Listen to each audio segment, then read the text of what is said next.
If you spent any longer than 30 seconds on YouTube the past couple days, you probably noticed that Fuji launched the X-T4. This is Fuji's brand new mirrorless camera.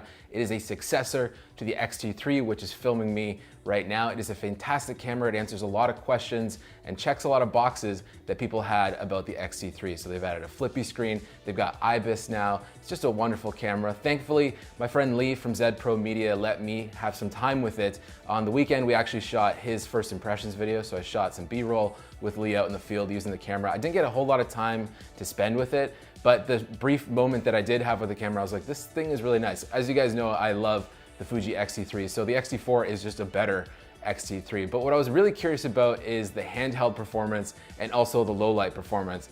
Same sensor, same processor, so image quality is basically identical to the X-T3, but with the IBIS, the in-body image stabilization, I was really curious to see how the camera performed out in the field, shooting B-roll, shooting handheld stuff, because coming from a GH5, I can rely on that IBIS pretty damn well. If I'm running around shooting, it almost feels very, very similar to a gimbal. So I wanna show you the footage first, and then we'll talk about my experience shooting with the X-T4, and we'll talk a little bit about some good things and some bad things about the Fuji X-T4, and specifically with the IBIS. Without further ado, please enjoy this real, I guess real? I don't wanna say cinematic, I'm tired of saying cinematic. This footage from the X-T4, all handheld, in low light, downtown Toronto. Let's do it.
So I think the footage pretty much speaks for itself. I think it looks really, really good. I never went over ISO 1600, so it looked really good in terms of a look. I even added grain in post just to give a little bit more grit for that Blade Runner vibe.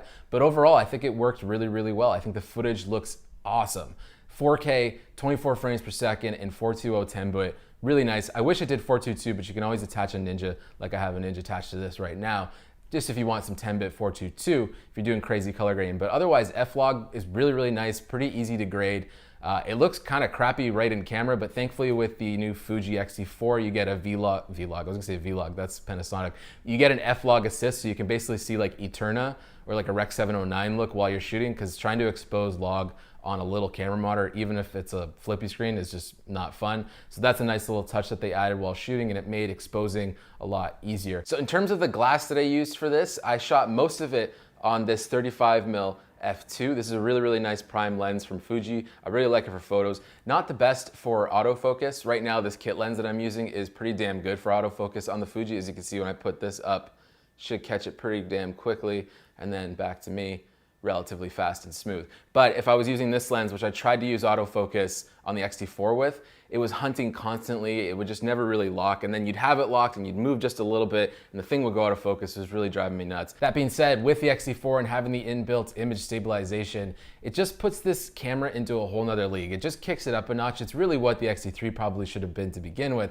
But that being said, it is everything that we sort of want in the Fuji system. Now you get the flippy screen, now you get the in-body image stabilization, you get a little bit higher frame rate. So it just makes, honestly, one of the perfect cameras that are out right now. Now, specifically with the in-body image stabilization, I think it's good.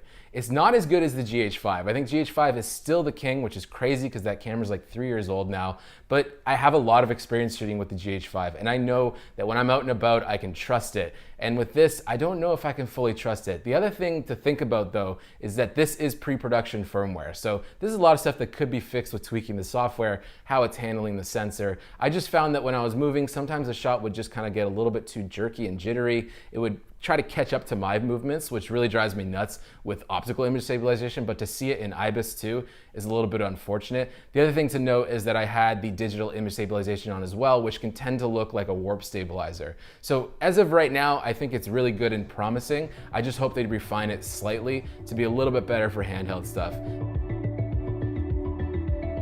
Thank you again to Lee Zavitz from Z Pro Media for letting me play with the X-T4. I had a lot of fun with it. Hopefully we get to do a little bit more stuff with it too. But yeah, X-T4 is pretty sweet. I'm stoked on it. Fuji's awesome. I love them for stills. And now that they're like even better for video, it's hard for me to recommend anything else. I still love the GH5. It's still gonna be my main shooter for video. But if I had the X-T4, I'd probably use it a lot more than I use the X-T3 for video. More importantly though, I would be curious to know what you guys think of the X-T4 and what you thought of the handheld footage coming out of this camera. If you like the music in this video, it is from the Music Bed. They just got me this new shirt too. If you can kind of see that logo, it's pretty sweet. It says Music Bed right there.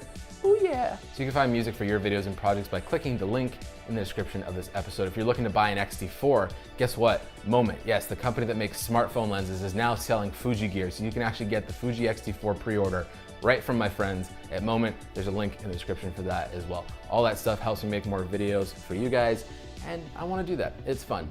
We'll do more of this stuff soon, all right? You'll see me next time I feel like making a video. Cheers.